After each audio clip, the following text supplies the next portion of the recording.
Partiamo dal problema della barbabietola per passare a quello della pesca, insomma abbiamo dei problemi sia sulla parte interna diciamo che sulla parte ittica. Appena rieletta presidente della CIA Venezia, Sen fa il punto su quelle che sono le problematiche principali che l'agricoltura sta affrontando. Prima fra tutte la crisi dello zucchero, varietà troppo deboli, contro i nocivi, trattamenti insufficienti, valore alla vendita troppo basso per coprire i costi di produzione. Una crisi che sta mettendo a dura prova tutta la filiera produttiva. Di questo passo lo storico stabilimento di Ponte Longo sarà destinato a chiudere. Il motivo è la Spodoptera exigua, un lepidottero particolarmente aggressivo che sta devastando le barbabietole da zucchero nel litorale veneto.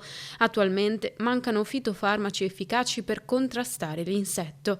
A preoccupare anche il settore della pesca, messa in ginocchio da specie invasive, granchio blu e la cosiddetta noce di mare, che hanno di fatto azzerato la riproduzione delle vongole.